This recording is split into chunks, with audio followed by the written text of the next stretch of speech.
Al-Fatihah. A'udzubillahi minasyaitonirrajim. Bismillahirrahmanirrahim. Alhamdulillahirabbil alamin. Arrahmanirrahim. Maliki yaumiddin. Iyyaka na'budu wa iyyaka nasta'in. Ihdinas siratal mustaqim. Siratal ladzina an'amta 'alaihim ghairil maghdubi 'alaihim waladdallin. Amin. Alhamdulillahirabbil alamin. Shalatu wassalamu ala sayyidina Muhammadin alladzi tawrasta bi jamalihil aqwan. Salatan yattasilu biha ruhul musalli alaihi bihi fa yanbasitu fi qalbihi nuru sirri ta'alluqihi bi wa hubbi wa yaktabu biha bi inayatillahi fi hizbi. Subhanaka la ilma lana illa ma 'allamtana innaka antal alimul hakim. Rabbi ishrah li sadri wa yassir li amri wahlul 'uqdatam min lisani yafqahu qawli. Alhamdulillah niki ngaji kitab tafsir Imam Al-Qurtubi. Bismillahirrahmanirrahim. Surat Ar-Ra'd ini ayat 15. Qauluhu ta'ala walillahi yasjudu man fis samawati wal ardi taw'an wa karhan wa dhilaluhum bil 'udwi wal asal. Walillahi maring Gusti Allah yasjudu kabeh iku sujud mangfis samawati wal ard, apa-apa sing ning langit sakabehe lan apa-apa sing ning bumi, tau'an wa karhan, kelawan sukarela atau kepeksa atau dipeksa. Wadilaluhum lan ayang-ayangi wong langit lan bumi bil udwi wal asal, ing dalem isuk lan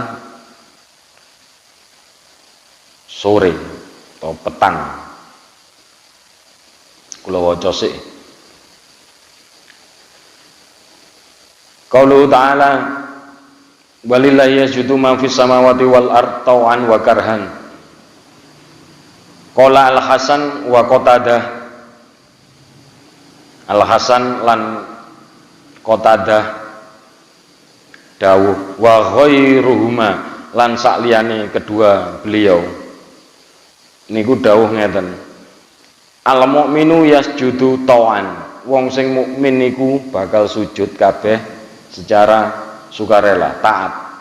Wal kafiru yasjudu karhan bisaifin, lan wong kufur wong kafir itu kabeh sujud krana kepeksa krana pedang.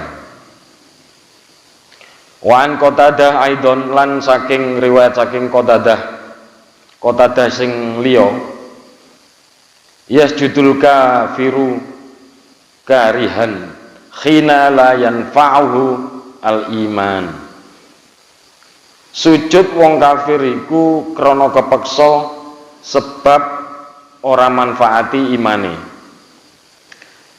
Wa qala Az-Zujaj, dawuh Az-Zujaj, sujudul kafiru karhan ma fihi minal khudu'i wa atharis sonati.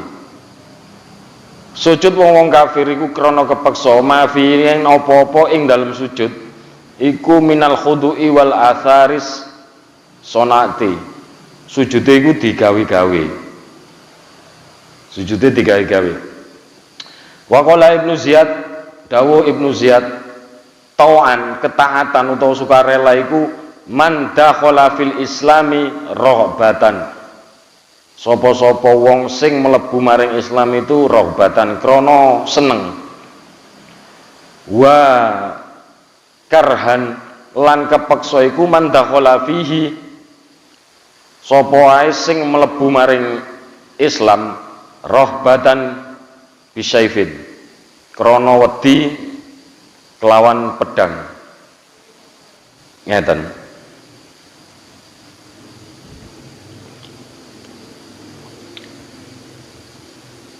Sujud yasjudu ma fis samawati wal ard. Yang dibahas di sini bukan sujud secara fikih salat. Meskipun nanti sujud secara fikih itu sangat-sangat penting.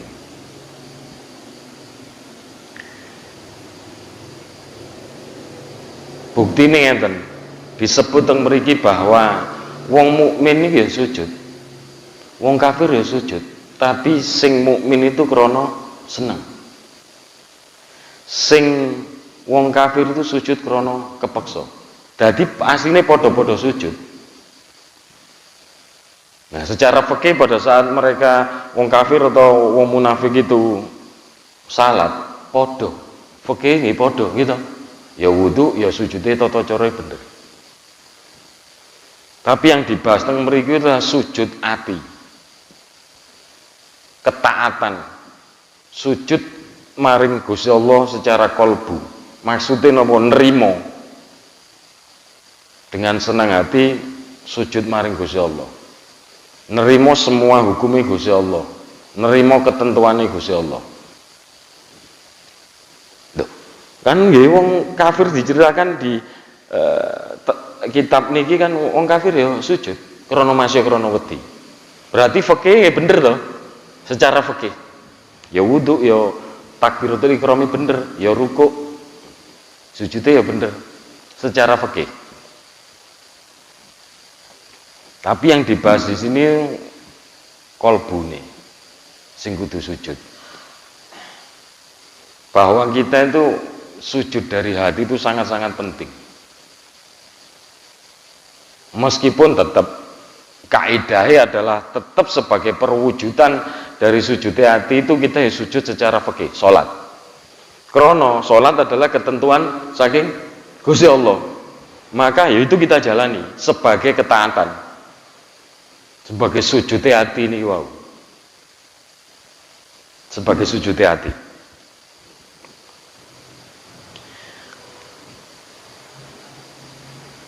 Wakila ala hadal qaulu lan wonten dawuh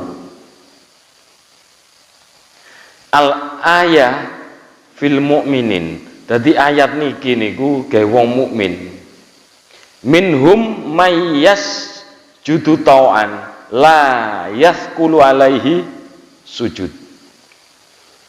Jadi mereka itu sapa-sapa sing sujud iku krana ketaatan lan ora kebeban dengan sujud itu. Secara fikih. Jadi sujud manakala mereka melaksanakan sujud fikih, sujud salat, iku gak kebeban. Tidak kebeban. Wa minhum may yathqulu alaihi li'anna tizami at-taklifi masyaqqata.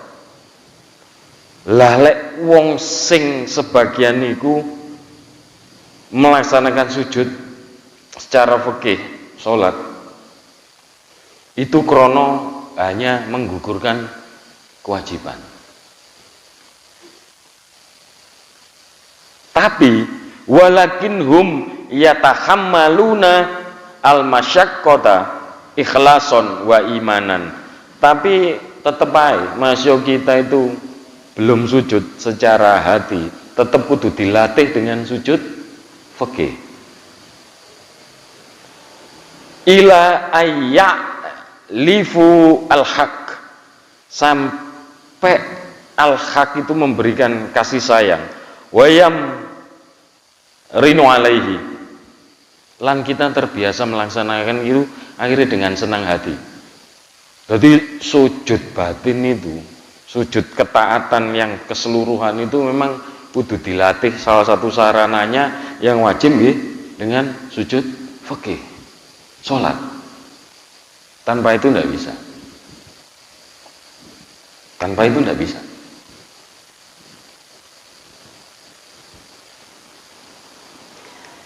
Imam Al-Qushairi dawuh ngeten. Imam Al-Qushairi ulama.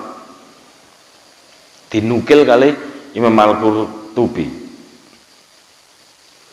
Wa huwal haq, sing bener, annal mu'minu yasjudu bi badanihi tau'an. Wong mukmin iku kudu sujud ya ambek badane secara sukarela. Jadi ujung dari sujud hati ku mangke dilatih kudu badannya dia disujudno. Wa kullu makhluk minal mu'min wal kafiru yasjudu min haitsu innahu makhluk. Berarti masing-masing makhluk iku ya wong mukmin wong kafir iku kabeh iku sujud krana dhek iku makhluk. Yasjudu bila latun wa hajatun ilas soni'o. Dadi sujud iku sebagai bukti awake dhewe iku butuh maring Gusti Allah.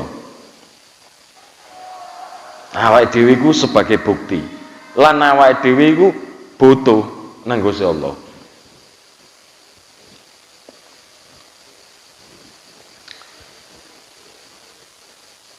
Kita melatih diri dengan sujud sebagai bukti penghambaan kita nang Gusti Allah, sebagai sujud penghambaan kepada Gusti Allah melalui sujud fikih dilatih. Tapi itu nanti ujungnya harus kita sujud batin. Krono nanti di alam mahsyar itu yang dimasalahkan itu nanti sujud batin. Meskipun tetap nggih. Jadi mangke niku dihisab. Lah, dadi dihisab iku lak wis berarti amal sujud secara fikih salat itu wis dihitung. Wis dihitung. Wis apik, salate fikih bener dan lain-lain. Ini digiring terus. Nanti dites kita itu dengan sujud lagi. Sing sujud di dunia ini nggak pernah sujud secara batin. Maksudnya sujud fikihnya itu tidak diikuti sujud secara batin. Maka kita gagal nanti sujud di hadapan Gusti Allah. Dites. Dites.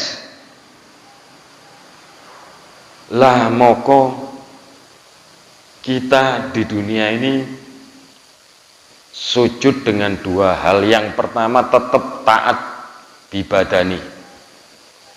Gitu, tetap kita itu secara fikih, secara badan melakukan sujud sholat. Tapi yuk tetap kita itu ngerengeng-ngerengeng belajar untuk sujud secara kolbu.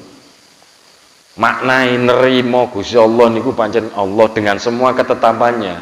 Ya ketetapan ini termasuk berarti perintah sholat, perintah zakat, puasa dan lain-lain. Perintah ngeloi Kanjeng Nabi. Qul in kuntum tuhibbunallah fattabi'uni yuhibbukumullah. Nek kowe pancene cinta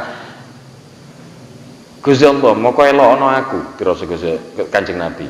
Elokno aku, maknai risalah yang dibawa. Moko iku terbukti kamu cinta Gusti Allah. Yang masalah nanti kita dites itu. Yang masalah nanti kan kita di akhirat dites. Wis mari, amal-amal wis mari dihitung. Oh iya iki apik amale luwih gedhe timbangane nganan. Lah setelah nganan iki sik dites malih sujud. Sing gagal sujud di hadapan Gusti Allah. Ya, bablas. Tapi niku nggih teng donya kan terbukti. Inna sholata tanha 'anil fahsya'i wal munkar. Salat iku nyegah saka fahsya lan kemungkaran. Tapi betapa banyak wong sing melakukan sujud di dalam sholatnya itu secara fikih, tapi sik melakukan fahsya dan mungkar. Nah gitu. Saat ini wong sing korupsi niku nggih sembahyang. Gitu. Tapi sik melakukan fahsya dan mungkar padahal mereka sholat. Ya terbukti bahwa ternyata sujud secara fikih sholat itu harus diikuti dengan kita sujud batin, kita tunduk terhadap ketentuan Gusti Allah, hukum-hukumnya, nerimo takdir. Iya takdirku ngene anjen, iya aku kena uji, iya aku kena musibah, aku ditakdir nang ini, terima itu sebagai ketentuannya Gusti Allah, nerimo ing pantung. Meskipun kita punya kewajiban secara syariat keluar dari musibah. Saya gak duwe duit, terima sih, nggih ya Allah, niki kula sakniki dina iki gak duwe duit. Tapi usaha syariate dodolan, kerja dan lain-lain gitu. Inna sholata tanha 'anil fahsya'i wa munkar. Wong sujud kudune dia terhindar dari berbuat fahsya lan mungkar. Tapi bukan berarti menjamin terus dhek gak kena fahsya lan mungkar. Wong makin iman makin diuji, tapi dia tidak menjadi berbuat buruk, gak melakukan fahsya, gak mungkar. Tapi wong masih wis sujud ati ya diuji, dikenekno fahsya, kadang dikenekno mungkar. Ahasiban nasu ay yuk roku ayakulu amanna wahum la yuftanun. Ojo ngaku iman sebelum kalian itu tak uji. Maksudnya diuji niku nyojotno awake dhewe. Iya, anjen aku diuji Gusti Allah, ketentuane Gusti Allah ngene, maka kita taat nggih ya Allah. Nerima kula ing pantun, nerima ing takdir, meskipun tetap kita punya kewajiban menyelesaikan ujian itu. Jadi ujian yang diberikan kepada kita itu bagian dari cara Gusti Allah untuk nyujudno kolbune awake dhewe.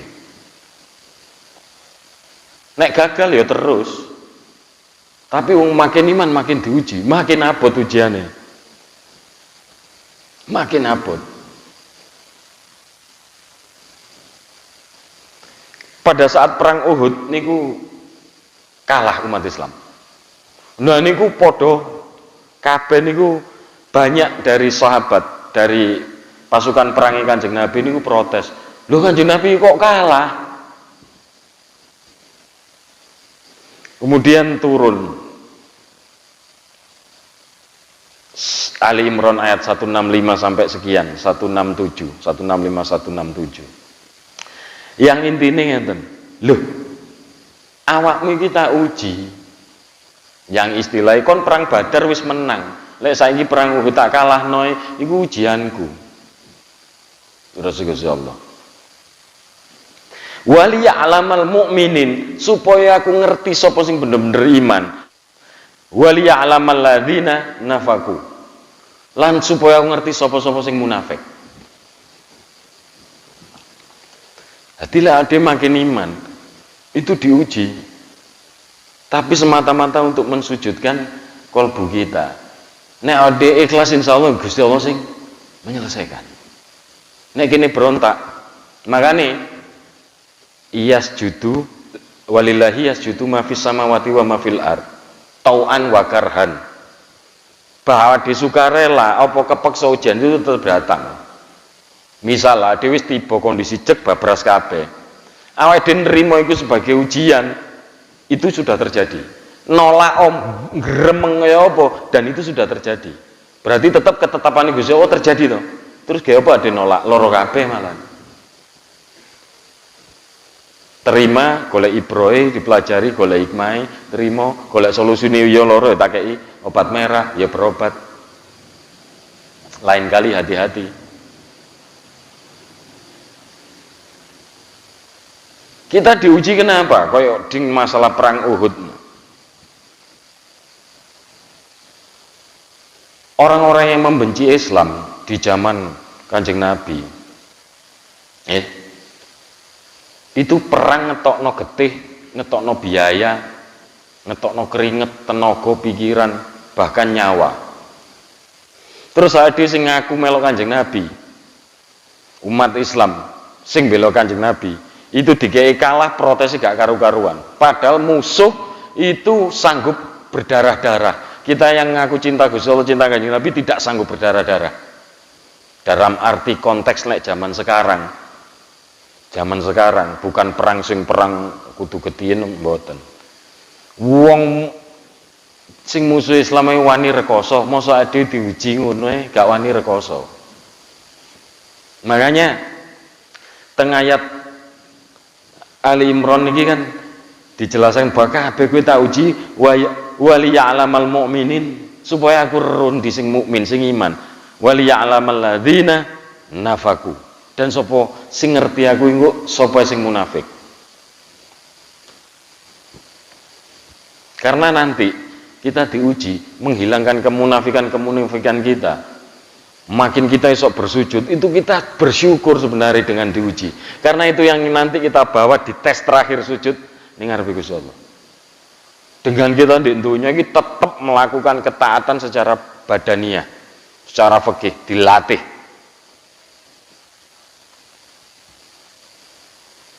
Makanya kita belajar lagi fikih wudu, fikih sholat.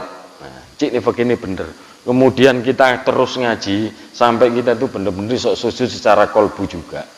Itu yang akan kita bawa. Nah, mosok ada yang wis yo amale apik yo secara fikih sholat wis apik, ternyata dites sholat di hadapan Gusti Allah, dites sujud terjengkang kita, gagal. Mana iman? Iman. Maka wonten dawuh Kanjeng Nabi, Robul abdu ilallah manzilatan wa huwa sajidun. Cedek-cedeke hamba ambek Gusti Allah itu manakala saat sujud. Makanya Gusti Allah dawuh wasjud waqtarib. Dilatih. Omone sujud hati, cedak-cedak awake dhewe. Kala Rasulullah sallallahu alaihi wasallam, Kanjeng Nabi dawuh, idza aradallahu rahmatan man aroda min ahlin nar.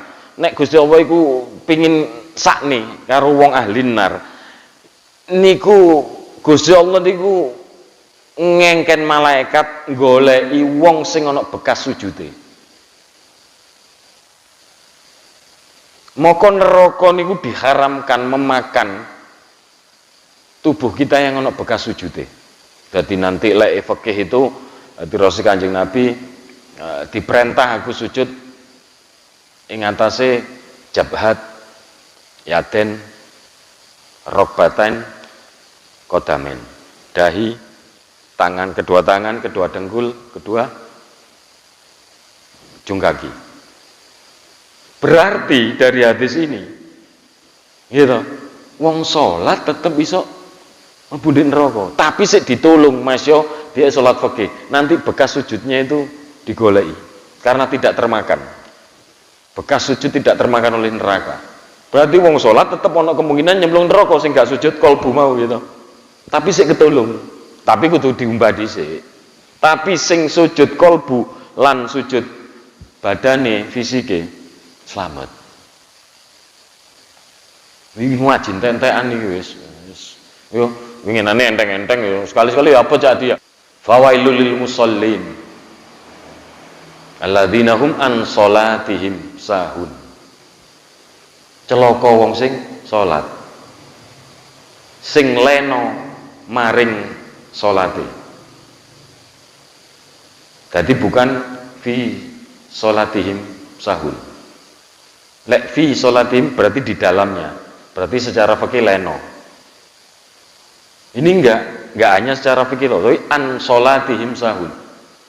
Maksudnya sholatnya wis bener tapi tidak menimbulkan efek terhadap kehidupannya. Fikih sholatnya bener tapi tidak menimbulkan efek terhadap kehidupannya. Atine sik atos, sik seneng nyangkem nang tangga, seneng nyangkem nang kanca, seneng macam-macam. Makane wonten satu ayat wa id akhadna mitsaqa bani Israil la ta'budu illallah wa bil walidaini ihsan wa til qurba wal yatama wal masakin wa qulu linnasi husna koma wa aqimus shalah wa atuz zakah tsumma tawallaitum illa qalilam minkum wa antum mu'ridun.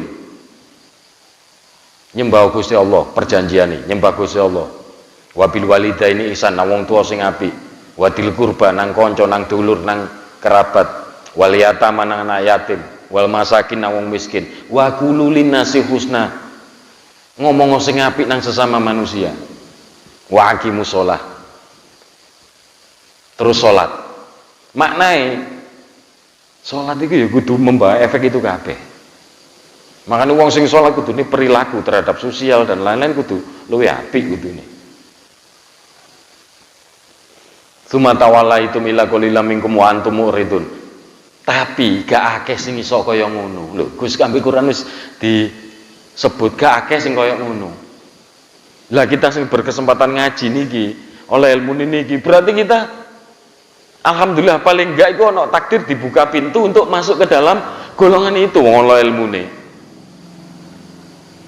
Mari kita mulai belajar, kita nyujud no pikiran, hati, kolbu, maring ketentuan Gusti Allah, maring hukum-hukum Gusti Allah. Diikuti dengan sujud fikih, sujud badan. Dan sujud itu amalan sing paling dicintai kali Gusti Allah. Paling dicintai.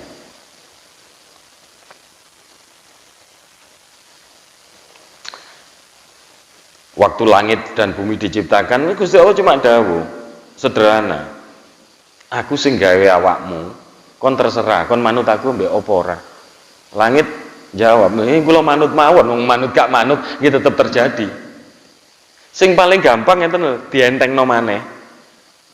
Badan kita ini ya termasuk ketentuan Gusti Allah. Sing kula bolak-balik nyontoni sing mungkin jorok dan lain-lain. Wis ngempet telung dina mangan tok gak ngising. Ayo. Padahal buang air besar adalah ketentuan Gusti Allah. Ayo lawanan. Lawan itu. Mau diarah gitu. Utawa mangan iku ya sunatullah Gusti Allah, ketentuan Gusti Allah. Ojo mangan, mungkin kuat dhewe 24 jam, 42 jam. Seminggu blas ojo mangan. Pasti terjadi efek ke tubuh kita. Mati. Nah, makanya sapa sing kenal awake moko kenal Tuhane.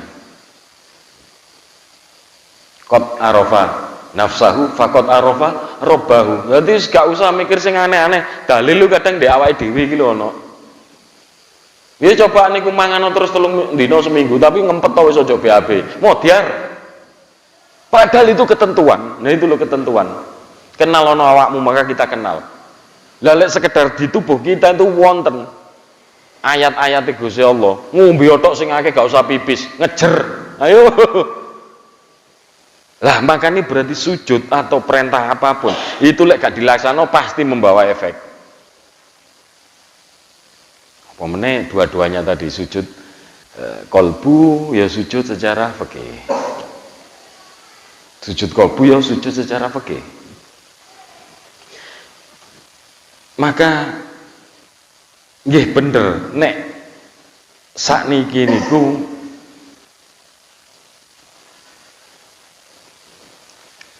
bener apa yang didhawuhkan Kanjeng Nabi bahwa man qala la ilaha illallah min qalbihi, artinya berarti la ilaha illallah itu dari hati, ikhlas. Neraka haram. Tapi sing cuma man qala la ilaha illallah dakhalal jannah, maknae mlebu surga engko akhire tetep tapi ya diumbah dhisik.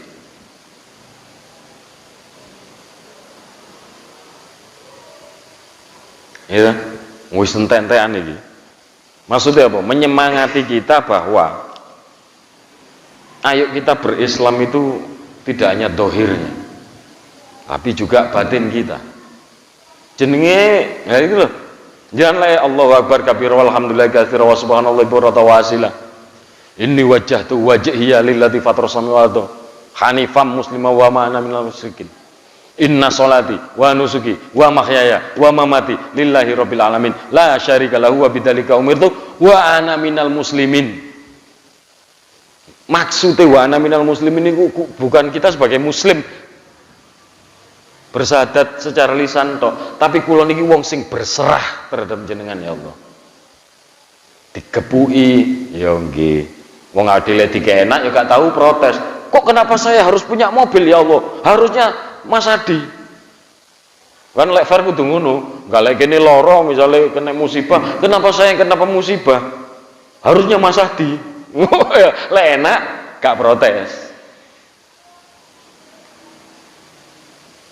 Wonten satu wali niku sampai dhek iku nyejo awak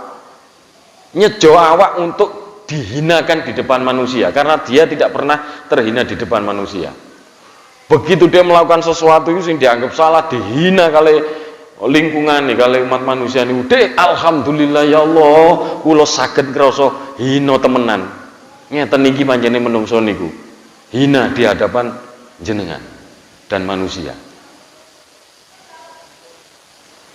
ya niku ada mungkin gak sampai iku tapi maknanya oleh musibah terima sih.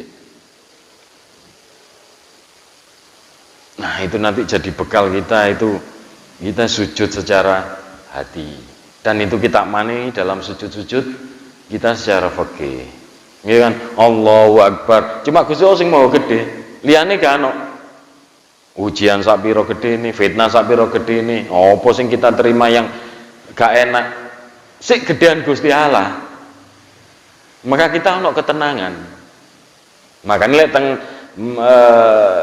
Abu Abul Faraj akhirnya didawuhaken gitu salat itu salah satu pintu penyelesai masalah dan teng Quran dia didawuhaken